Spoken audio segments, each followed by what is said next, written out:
Se tem um assunto, meus irmãos, que independente da religião, independente mesmo se a pessoa nem acredita em Deus ou em nenhum Deus, é ateu, se tem um assunto que o ser humano vai lidar na vida, é sobre vida e sobre morte. Não importa, você vai pensar sobre isso em algum momento. Desde a criança, ela quer saber como é que a vida se faz, como é que a vida é gerada, como é que ela vem ao mundo. A criança tem essas curiosidades. A gente vai avançando na idade e assuntos como a própria morte, sobre a morte, medo da morte, eles vão permeando a nossa vida. E nós precisamos pensar seriamente sobre esses assuntos. Aos pais com criança, eu já vi que alguns têm saído, eu não vi na direção do culto se já foi feito esse momento da saída das crianças. Então pode sair. Os pais que têm as crianças, podem levar seus filhos, fique muito bem à vontade. É o tempo da introdução da mensagem aqui, não é? Daqui a pouco você volta, não é? Não fique lá, pai, mãe. Você pode até gostar da musiquinha, mas volte para cá, para você também estar conosco, não é? Muito bem. Esse assunto, né, é um assunto tão pesado, eu vi criança dizer, rapaz, será que é mesmo para elas estarem aqui? Sobre vida e morte. E, como eu falei, independente da religião, você vai lidar com isso. Só que algumas religiões lidam com a morte de diferentes formas. Algumas religiões também lidam com a vida de diferentes formas. No cristianismo, existe algo diferente. E é sobre isso que eu quero compartilhar com os irmãos hoje. Da morte para a vida. O que é que a palavra de Deus nos instrui sobre isso? Considerando que não faz muito tempo, a sombra da morte, o medo da morte permeou muito, não somente os brasileiros, mas toda a raça da terra. Ainda vivemos e respiramos pensamentos e medos. Há pessoas que sofrem muito com relação a essa palavra. Eu lembro bem que quando eu era criança, a única aproximação que eu tive do assunto morte era em jogos de videogame. Não é? Porque no jogo de videogame, o personagem, ele tem as vidas. E aí você perde as vidas no jogo, você vai perdendo as vidas. E aí quando você perde no jogo de videogame as vidas, o que é que acontece? O personagem, não, você recomeça o jogo. Era uma pegadinha mesmo. Né? Eu nem pedi para você falar morre. Né? Inclusive me agradeçam, eu estou aqui há 7 anos e meio e eu sou um pastor que não pede para você olhar para o lado e repetir as palavras. Agradeço, irmão. Se uma coisa que eu findar aqui meu tempo aqui na PIB, eu vou querer que os irmãos me agradeçam, é isso. Eu nunca pedi para você olhar para o irmão do lado e repetir as palavras. Nunca fiz isso. Mas, voltando. E aí no jogo de videogame, quando o personagem morre, você recomeça, ele não está morto, ele está vivo ainda. E ele, mesmo que as vidas acabam, você tem novas chances de recomeçar. E era o contato que eu tinha com o assunto morte. Até que eu já não tinha mais, na verdade eu nunca conheci os meus avós paternos. Né? Quando eu via ao mundo, meus avós paternos já tinham partido, mas eu cheguei a conhecer os meus avós maternos. Mas o meu avô, o pai da minha mãe, quando eu o conheci, quando eu já tinha consciência, né, já era um adolescente, eu o conheci, uma criança, melhor dizendo, ele já estava muito velhinho e muito cansado, ele não interagia com a gente. Então a minha memória afetiva nunca foi de um avô que brincou comigo, ou que me estragou, como alguns avós fazem com os netos. E ainda fomos criados muitos quilômetros de distância dos nossos avós. Chegou o dia que ele morreu, e eu ainda criança. E aquilo não mexeu tanto comigo, porque a imagem que eu tinha dele já era de um senhor muito cansado. Eu não tinha uma memória afetiva, gostosa com meu avô. Mas eu tive um contato com a morte muito profundo quando meu avô partiu, porque eu vi minha mãe triste. Quando eu vi minha mãe triste, aí eu fiquei triste. Eu senti o peso da morte através da tristeza da minha mãe e da dor dela. Isso eu nunca vou esquecer. Senti por outra pessoa. E aí Deus, aprove a Deus me colocar no ministério onde a gente, vez por outra, vai ter que lidar com a dor do outro. Isso faz parte do ministério pastoral.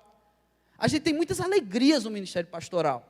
A gente presencia muitas maravilhas de Deus. Eu já contei aqui de púlpito, que o pastor ele tem uma honra muito especial.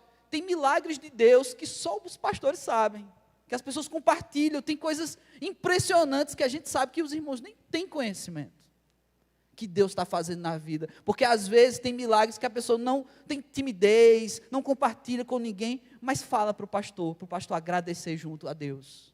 Mas também ao ministério pastoral é dado também uma responsabilidade de lidar com luto, de lidar em situações de muita dor, acompanhando os membros da nossa igreja. Morte e vida, da morte para a vida. Em 2 Coríntios, a Bíblia nos traz um dos diversos textos que trata esse assunto. Abra sua Bíblia, 2 Coríntios, capítulo 5, a partir do versículo 14. Vamos ver o que é que diz a palavra de Deus, especialmente aqui no Novo Testamento, sobre um assunto tão difícil que nós temos que lidar. Falando a respeito de Cristo. Esse provou da morte para a vida.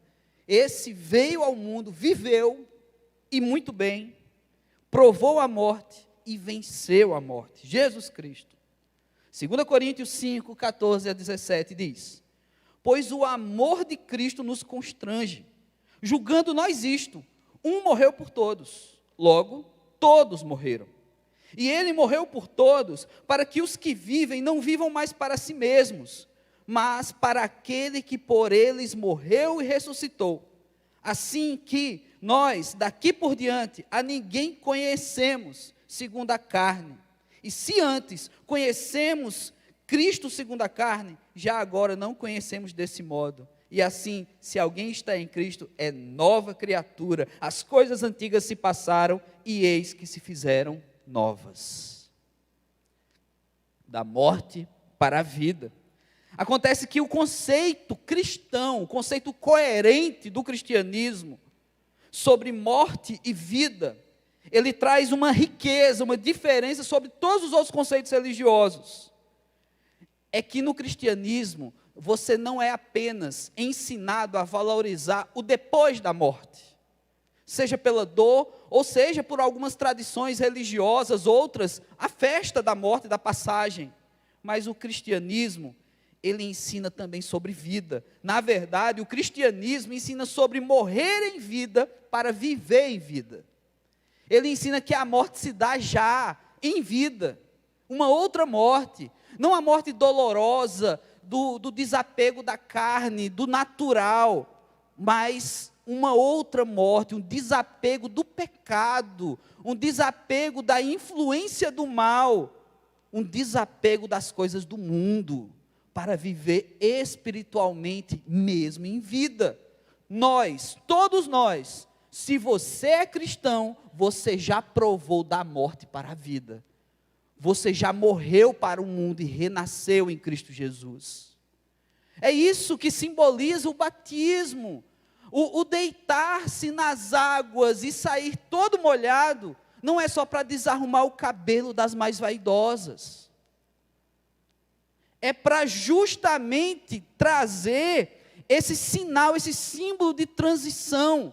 Você abandonou tudo que ficou naquela água para trás. Você agora foi lavado, essa água te renova, te faz novo. E agora nós temos esse contato com uma fé que nos ensina a lidar com a morte em vida, mas a lidar com a vida em vida. Lidar com a vida em vida é a expectativa que arde no coração de todos nós, sobre a eternidade. Sabe, irmãos, lá no fundo, eu vou despertar uma memória em você, que você vai carregar isso no resto da sua vida. Olha, que prepotência. Mas um cristão, um crente genuíno, ele anseia a volta de Cristo Jesus. Nós desejamos a volta de Cristo Jesus. Vem logo, Jesus. Vem antes do segundo turno de Jesus. Volta logo. Você gostou, né? A gente não sabe o que vai ser depois. Mas, irmãos, A vinda de Jesus, a memória que eu quero despertar em você é essa. A vinda de Jesus, lá no fundo, é tão desejada por nós, porque humanamente, instintivamente falando, você já sabe que você não provará mais a morte. É vida eterna. Lá no fundo, o nosso ser deseja tanto porque a gente não quer provar da morte. A gente não quer ter dores por morte. Muitos aqui carregam essas dores. E você tem todo o direito de viver o seu luto, porque é seu. É uma experiência sua. Mas a plena consciência, ou pelo menos a expectativa de saber que haverá um dia em que nós passaremos dessa vida para a vida eterna e nunca mais provaremos a morte. Gente, isso faz a gente querer demais a volta de Jesus. Não haverá mais dor, não haverá mais morte. Ele venceu a morte, ele venceu os pecados, as doenças, ele venceu.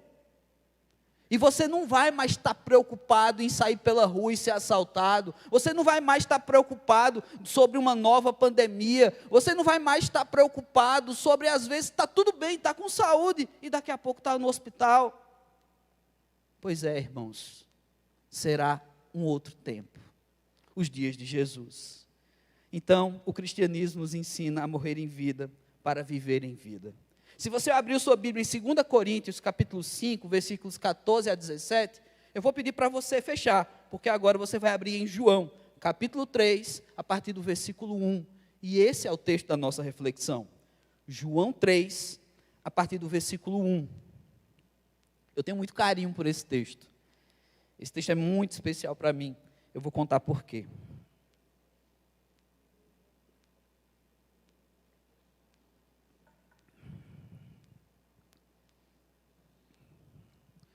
Antes da minha conversão, eu era um infiltrado na igreja evangélica.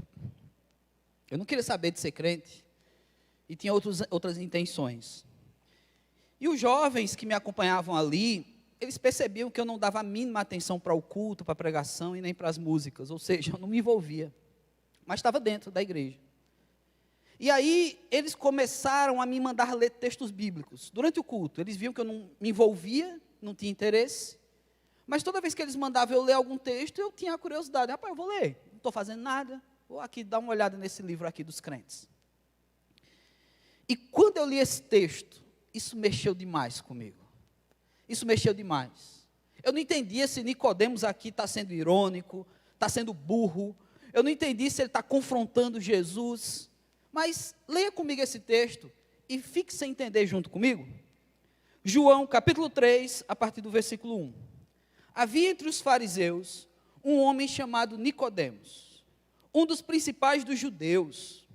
Este de noite foi ter com Jesus e lhe disse: Rabi, sabemos que és mestre vindo da parte de Deus, porque ninguém pode fazer esses sinais que tu fazes, se Deus não estiver com ele. A isto respondeu Jesus: em verdade te digo, que se alguém não nascer de novo, não pode ver o reino de Deus. Perguntou-lhe Nicodemos: como pode um homem nascer sendo velho? Pode, porventura, voltar ao ventre materno e nascer segunda vez? Respondeu Jesus: em verdade te digo, quem não nascer da água e do Espírito, não pode entrar no reino de Deus. O que é nascido da carne é carne, o que é nascido do Espírito é Espírito.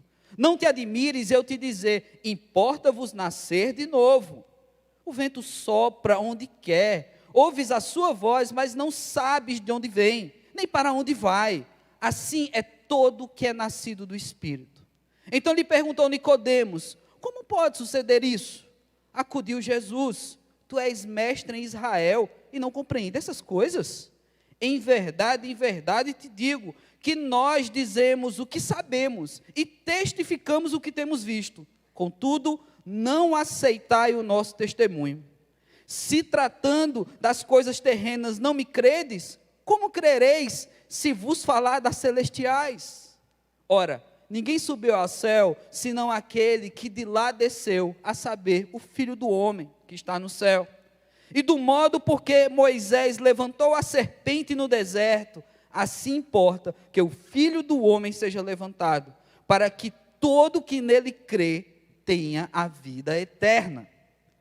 Deus amado, aplica a tua palavra, Senhor, no coração da tua igreja, Pai. Que não sejam as minhas, mas tão somente a tua palavra, Deus. Em nome de Jesus Cristo. Amém. Mantenha esse texto aberto, porque a gente vai tentar tirar alguns ensinamentos desse encontro inusitado. Jesus e Nicodemos, considerado aqui um mestre da lei, alguém conhecedor do Pentateuco, pelo menos, mas ele conhecia muito mais que o Pentateuco, pois era considerado mestre. E essa conversa é muito inusitada, parece que Nicodemos fala uma coisa, Jesus diz outra, Nicodemos pergunta uma terceira, parece que ninguém está se entendendo aqui, mas na realidade isso tem muita profundidade, e é lógico, tem muita profundidade por uma única causa, porque é palavra de Deus, é a Bíblia Sagrada. Então, nos versículos 1 ao versículo 3, a gente tem essa apresentação. O mestre Nicodemos, ele se apresenta para Jesus, não falando de quem ele era. Olha que curioso, porque a narrativa bíblica vai dizer que Nicodemos era um dos principais dos judeus aqui, ou seja, era um mestre de pompa, era alguém de respeito no meio do judaísmo. Mas o próprio Nicodemos não fala disso sobre si. É um narrador, é o evangelista João que fala de Nicodemos dessa forma. Quando Nicodemos vai falar com Jesus, na verdade ele elogia, ele fala do currículo de Jesus. Então ele não chega dizendo, olha, eu sou mestre, eu sei das coisas. Não, ele diz, olha, eu sei que o Senhor é mestre vindo da parte de Deus. Olha o que Nicodemos fala, ele chama Jesus de mestre. Jesus não passou por uma escola rabínica como Nicodemos. Jesus não foi aprovado por uma série de rabinos para ser um mestre ali numa sinagoga. Mas é lógico, o discurso de Jesus era de extrema sabedoria. Mas é claro que Nicodemos está surpreso com a forma de Jesus falar, proclamar, falar dos profetas, falar das coisas de Deus. Porque Jesus é Deus e Ele sabe todas as coisas. E tudo que Jesus disse, e tudo que Jesus diz é surpreendente. E surpreso, o Nicodemos reconhece que ele é mestre. Já dá um mestrado para Jesus logo de cara. Além de reconhecer ele como mestre, Nicodemos reconhece que Jesus vem da parte de Deus. Olha, gente, quantas vezes você vê nos evangelhos Jesus sendo reconhecido como filho de Davi, como vindo da parte de Deus, e Jesus se alegrar, e Jesus realizar obras, milagres, a partir de falas de crença como essa. Tu és o filho de Davi, tu és o filho de Deus. Que palavras abençoadas. Jesus corresponde a essas palavras. Por outro lado, quando acusaram Jesus de não ser de Deus, de ser filho de outros, Jesus condenou esse tipo de prática. Mas aqui Nicodemos está reconhecendo que Jesus é de Deus. Mas, apesar de reconhecer, aqui o milagre não era uma cegueira, o milagre não era uma enfermidade visível, mas era algo dentro desse mestre da lei, dentro de Nicodemos. E aí Jesus fala que se ninguém nascer de novo, não pode ver o reino de Deus. O que é que Jesus está dizendo aqui? Porque Nicodemos parece estar enxergando muita coisa. Nicodemos está vendo que Jesus é de Deus. Mas o que Jesus propõe é que o novo nascimento não daria apenas para Nicodemos o conhecer Jesus, ou reconhecer Jesus. Daria para ele o ver Deus, o estar com Deus, o contemplar Deus. É muito mais profundo. Nicodemos achava que estava detonando, arrasando com essas palavras. Mas, como eu falei, a enfermidade de Nicodemos era interna, era muito mais profundo. E o que eu quero dizer com tudo isso, meus irmãos, é que não basta apenas conhecer Jesus. Não basta. Um monte de gente conhece Jesus. Tem outras religiões que faz com que pessoas conheçam Jesus. E até falam muito bem dele. Tem um monte de gente que sabe as obras de Jesus, tem um monte de escritor que fala sobre ter uma vida plena, uma vida feliz, uma vida bem-sucedida, que citam Jesus. Não basta só conhecer Jesus. É preciso nascer de novo. É preciso experimentar a morte em vida. É preciso contemplar Deus, viver um nascimento espiritual para poder enxergar Deus. Mesmo que Nicodemos enxergue Jesus, Nicodemos precisava enxergar Deus em Jesus. Sabe, irmãos, isso tudo redunda em refletir que muitas vezes um crente, uma pessoa, um frequentador de igrejas, um evangélico e até mesmo um gospel, pode conhecer Jesus, mas se ele não vive como Jesus viveu, se ele não é uma cópia de Jesus, se ele não segue os passos, se ele não toma sua cruz, se ele não é discípulo, ele apenas sabe quem é, mas ele não pertence a Cristo Jesus, ele não contempla a Deus, ele não consegue replicar aquilo que ele não é. A pessoa que se diz cristão, mas a vida não mostra nada de Cristo, sabe o que é? Ela simplesmente ainda não descobriu o que é ser cristão, mas ela pode falar. Quem vai negar? Se chegar alguém aqui para você e dizer, olha, eu sou cristão, você vai dizer, é não. Que direito você tem de dizer que a pessoa não é? A Bíblia dá algumas pistas. A Bíblia diz que é pelos frutos que vamos conhecer. A Bíblia diz que há naturezas diferentes entre carne e espírito. E ela vai dizer que existem obras da carne, mas que tem o fruto do espírito. São pistas. Mas essas pistas não servem para que o crente julgue o outro crente. Elas servem para que o crente se julgue. O texto da ceia, que a gente costuma usar lá em Coríntios, em 1 Coríntios, ele fala, examine o homem a si mesmo e participe da ceia. Ou seja, era muito mais fácil, né, irmão? Igreja, examina aí uns aos outros, diz se o outro pode ceiar. Ah, pastor, fulano não pode, cicrano não pode. Será que você faria isso? A gente está passando por um período que a gente está julgando muito os outros, né? Mas será que você julgaria se o outro é cristão ou não? O poder que nós temos de julgamento é julgar a nós mesmos, você sabe. Se lá no seu íntimo, se lá nos seus pensamentos há cristianismo real, você sabe. Se o seu conhecer a Jesus te levou a ver Deus, a enxergar Deus, e isso te possibilita seguir os passos do Mestre, você sabe. Então não adianta, não basta apenas conhecer, saber sobre Jesus. Depois Jesus vai explicar o que é necessário para ver Deus. Ele vai falar do nascer da água e do Espírito. Inclusive o nascer da água remete diretamente à prática nossa de batismo, já mencionada aqui por mim. Quando Jesus traz isso, ele faz Nicodemos refletir sobre toda uma tradição religiosa. O batismo nunca foi uma criação do cristianismo. Inclusive esse batismo nas águas, ele já era feito em outras religiões, inclusive no judaísmo. A prática do batismo, um ritual de passagem para uma outra religião, ou um ritual que te confere você alguém pertencente a uma religião, já existia em outras religiões, de outras formas, inclusive usando água. Mas em Cristo Jesus, a incidência dessa prática de batismo, ela primeiro era muito corajosa naqueles dias. Porque quando você passava pelo batismo cristão, você automaticamente criava na sua roupa um alvo, em que o governo romano, os soldados romanos, os perseguidores de cristãos, iam atrás de você. Você tinha que ser muito corajoso para passar pelo batismo, naqueles dias. Em segundo lugar, quando você passa pelo batismo cristão nos tempos de Jesus, você não somente está aderindo a uma nova fé, mas você está abandonando a antiga, no sentido de cumprimento ritualístico.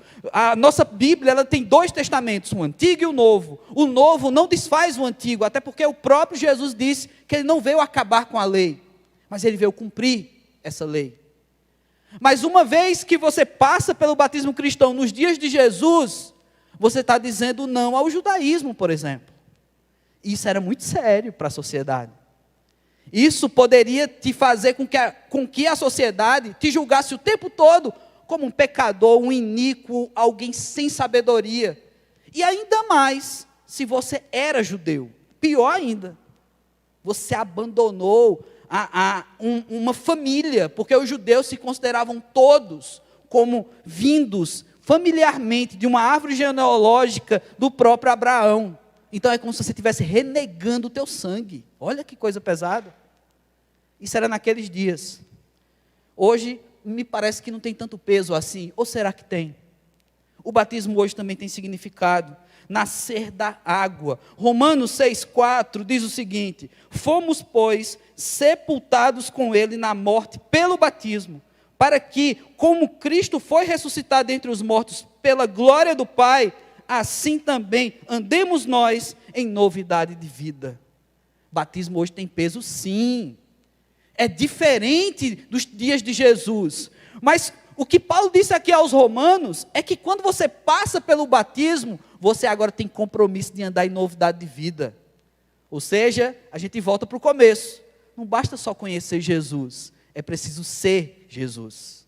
É preciso andar uma nova vida. É preciso que as outras pessoas olhem para você e digam: rapaz, esse cara é imitador de Jesus. Essa senhora é imitadora de Jesus. Esse jovem é imitador de Jesus. Porque ele não é mais a mesma pessoa. Nasceu pelo batismo. Deixou a vida velha para trás, as coisas se fizeram novas. Novidade de vida. É responsabilidade de todo aquele que passa pelo batismo. E olha, que o batismo nosso evangélico é um símbolo.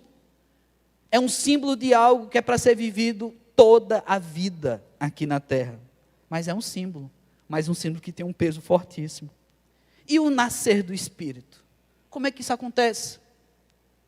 Existem denominações evangélicas que creem que mesmo que você tenha nascido em Cristo Jesus, salvo por Cristo Jesus, mesmo que posteriormente você passe pelo batismo das águas, conforme vimos aqui em Romanos, já significa que você é nova criatura, você tem que corresponder com a nova vida.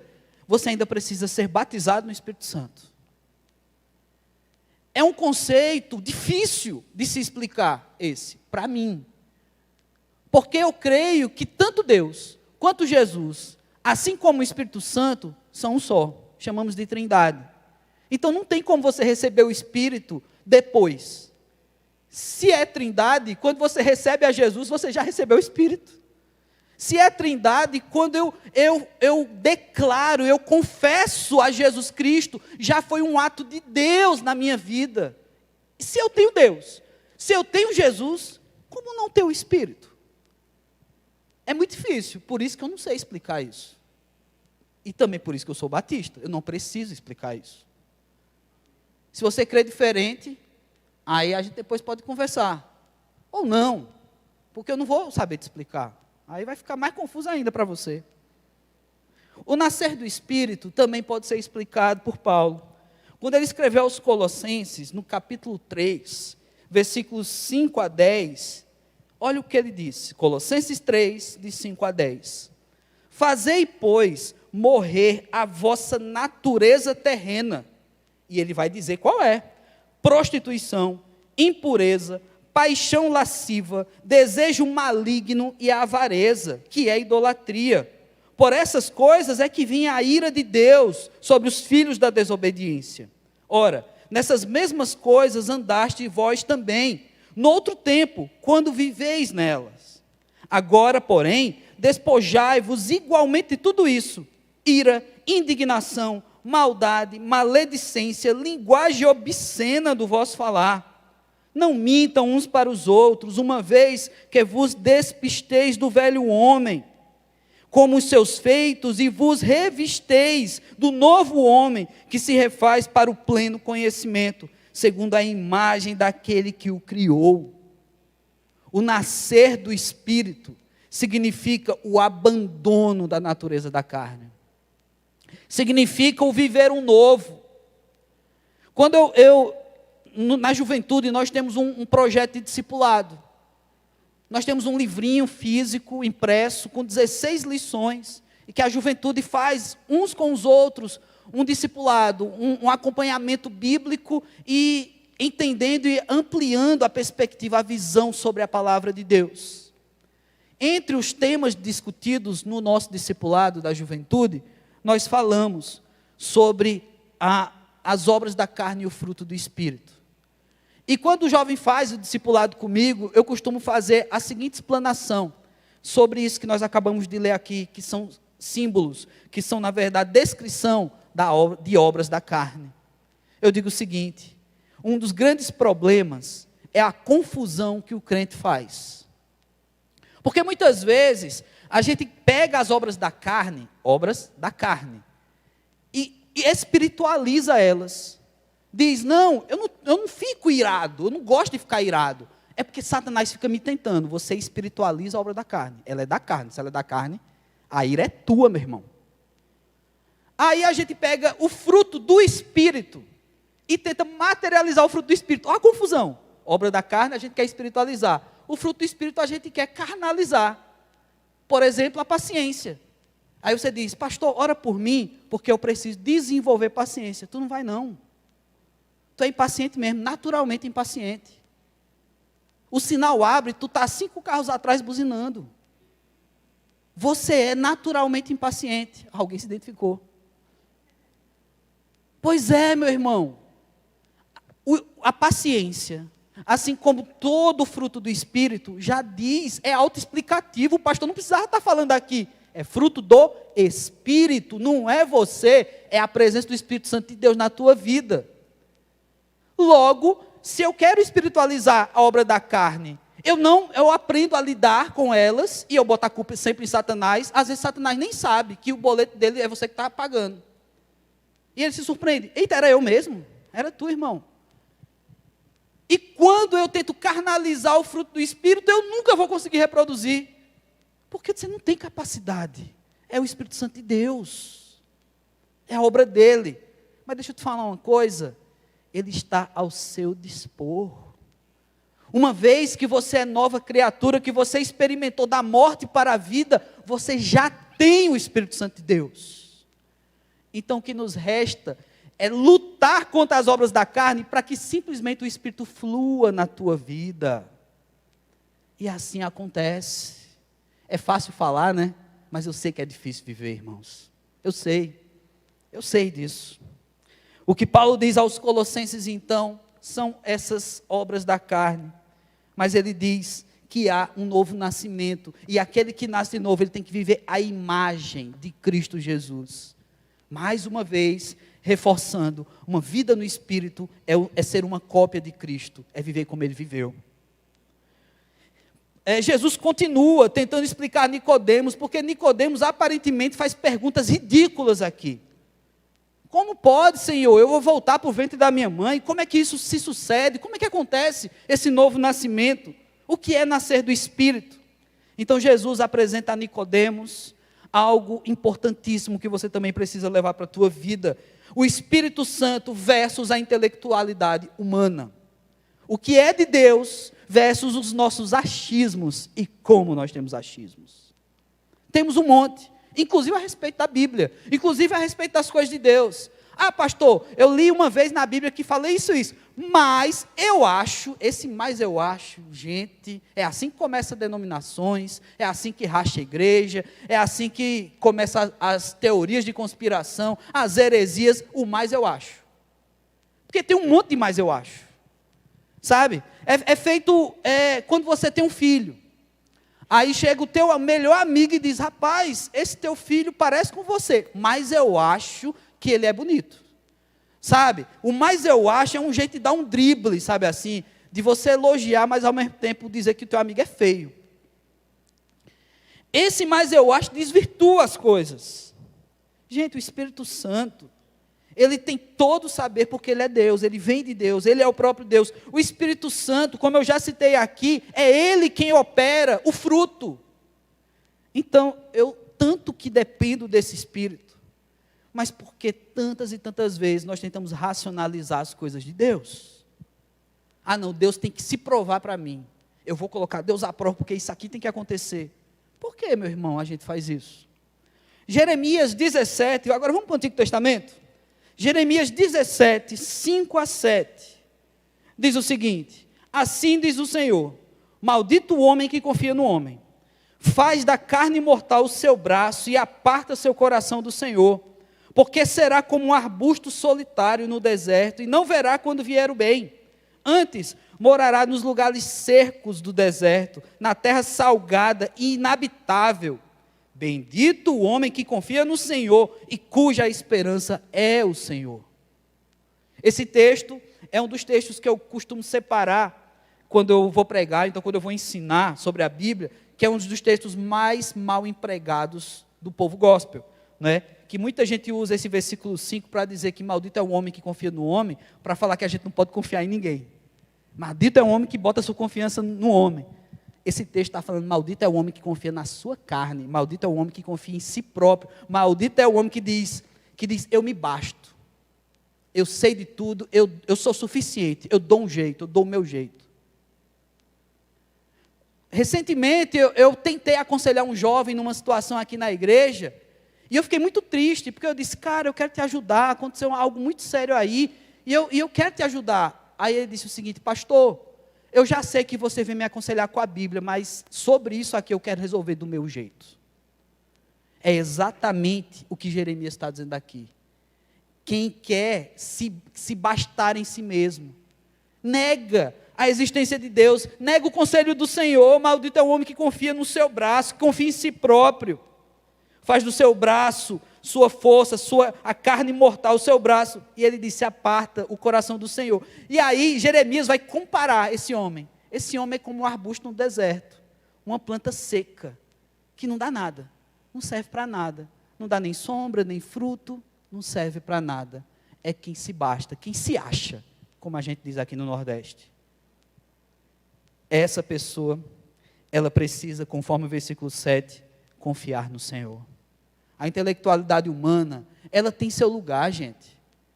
É justamente com a intelectualidade humana que a gente desenvolve medicamentos, que a gente desenvolve tecnologia. É a intelectualidade humana que faz esse culto chegar a lugares que a gente nem sabe, com qualidade. Nós temos o nosso potencial, mas isso nunca poderá ficar acima da nossa busca pelo entendimento das coisas de Deus, pelo Espírito Santo. Você conhece tanto esse salmo que eu vou ler para você agora, Salmo 125, versículos 1 e 2. Os que confiam no Senhor são como um monte de Sião, que não se abala, firme para sempre. Como em redor de Jerusalém estão os montes, assim o Senhor em redor do seu povo, desde agora e para sempre. Gente, é bom demais confiar em Deus. Mas por que a gente passa por situações na vida onde a gente confia desconfiando? Sabe, a gente diz, toma aqui Deus, e pega de volta. Deus, resolve esse problema do meu casamento, resolve esse problema da minha vida. Aí daqui a pouco, não, deixa eu pegar aqui, deixa eu tentar resolver. E a gente faz uma bagunça. A gente destrói tudo, a gente consegue fazer, estraçalhar. Quando a gente acha que pode resolver, a gente não pode. Deixa Deus dar os próximos passos, deixa Deus te mostrar o caminho, deixa Deus resolver a tua vida, meu irmão. Não faça do seu braço forte o seu guia, não se confie em si mesmo, confia no Senhor. Aqueles que confiam em si mesmo, o que é que acontece? É uma planta seca no deserto, mas os que confiam no Senhor são como os montes de Sião, são lindos, vistosos, verdes, produzem sombra, não se abalam, permanecem. Confiança no Senhor. Eu acho que não preciso mais provar o que é melhor. Mas Jesus ainda está conversando com Nicodemos. E aí Jesus fala sobre si mesmo. Ele fala sobre o que ele estaria para viver. Porque Jesus diz para Nicodemos que aquele que conhece essencialmente o que é nascer de novo, é aquele que já experimentou, está no céu, está na terra e que voltará. É aquele que transita entre o ambiente espiritual e o ambiente aqui da carne, Jesus Cristo. Na verdade, o que Jesus está dizendo para Nicodemos é que ele tinha as respostas para todas as perguntas da vida dele, diante dele. E ele estava fazendo perguntas bobas, como por exemplo, se era possível voltar ao ventre materno para nascer de novo. Ele tinha ali o mestre dos mestres para responder suas perguntas. E aí Jesus ainda faz uma citação do Antigo Testamento. Falando sobre si ainda, ele diz que esse Filho do homem, o Filho de Deus, teria que ser levantado como a serpente, como Moisés levantou a serpente no deserto. E com certeza, com toda a sua bagagem teológica, você já entendeu muito bem o que Jesus quis dizer para Nicodemos aqui. Não é isso, irmãos? Se eu perguntar lá fora para qualquer um de vocês, você já sabe o que quer dizer Jesus quis dizer aqui quando ele falou: o Filho do homem tem que ser levantado como a serpente, como Moisés levantou a serpente no deserto. Amém, irmãos? Você sabe mesmo, você disse amém. Números, capítulo 21. Abra sua Bíblia. Números, capítulo 21, a partir do versículo 9.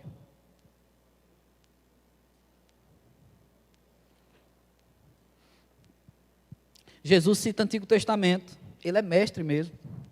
Então diz o seguinte, Números 21, a partir do versículo 4. Então, partiram do monte Or, pelo caminho do Mar Vermelho, a rodear a terra de Edom. Porém o povo se tornou impaciente no caminho, e o povo falou contra Deus e contra Moisés. Olha o que o povo disse: porque nos fizeste subir do Egito para que morramos nesse deserto, onde não há pão nem água, e a nossa alma tem fastio desse pão vil. Eles estão reclamando do maná de Deus, viu? Versículo 6. Então o Senhor mandou entre o povo serpentes abrasadoras, que mordiam o povo, e morreram muitos do povo de Israel. Veio o povo a Moisés e disse: havemos pecado, porque temos falado contra o Senhor e contra ti. Ora ao Senhor que tire de nós essas serpentes. Então Moisés orou pelo povo. Disse o Senhor a Moisés: faze uma serpente abrasadora, ponha-na sobre uma haste, e será de todo mordido que a mirar, viverá.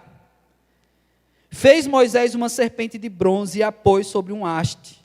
Sendo alguém mordido por alguma serpente, se olhava para a de bronze, sarava. O que é isso, irmãos? O que está acontecendo aqui? O próprio Deus manda Moisés fazer um ídolo, será? Um objeto de adoração? Não, meus irmãos, o que Deus está ensinando aqui para o povo, para o seu povo, inclusive para Moisés, é que Deus está pronto para perdoar. Porque sim, eles estão certos, eles pecaram contra Deus, eles blasfemaram contra Moisés também, eles reclamaram dos presentes do Senhor, que era um mantimento do maná que Jesus enviava, eles enjoaram. Você já viu um crente enjoar das bênçãos, dizer assim: pastor, está bom de bênção, olha, não quero mais não. Você conhece alguém assim? Pois o povo de Deus agia assim. Será que muitas vezes a gente também não age, só que a gente não confessa isso? A gente quer viver novas experiências porque está cansado das bênçãos atuais. Tem muita gente vivendo aventuras aí e perdendo a fé porque está enjoado das bênçãos de Deus, mas não confessa isso. É que nem aquele irmão que coloca na traseira do carro um adesivo, presente do Senhor, e depois bota para vender. Se é presente do Senhor, ele vai ficar magoado. Meus irmãos, as bênçãos do Senhor são para desfrute nosso, mas as bênçãos do Senhor são do Senhor. Então quem dá é Ele, como Ele quer, do jeito que Ele quer, quando Ele quer. Que direito o ser humano tem de exigir? Não, Senhor, eu não pedi isso aqui não, Senhor. Meu irmão, minha irmã. Então esse povo que pecou contra Deus, começou a ser picado por essas serpentes abrasadoras. Elas não eram serpentes especiais de fogo, é porque o veneno delas fazia as pessoas sentirem que estavam queimando por dentro, e elas morriam quase que imediatamente.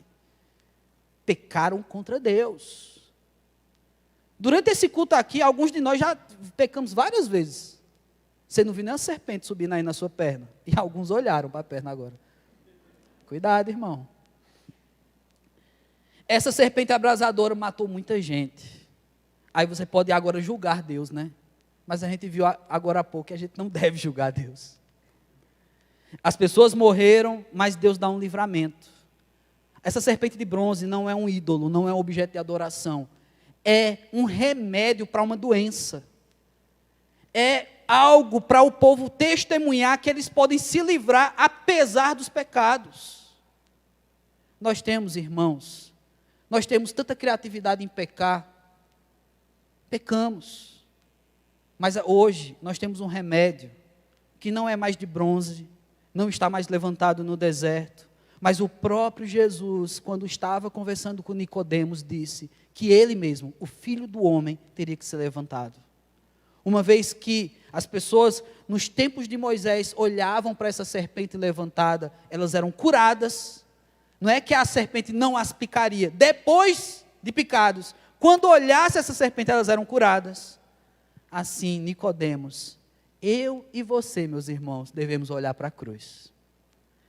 A cruz que não está mais com Jesus, a cruz que está vazia. Porém, você sabe o significado dela. Uma vez olhando para a cruz, nós somos sarados. Já fomos picados pelos bichinhos do pecado.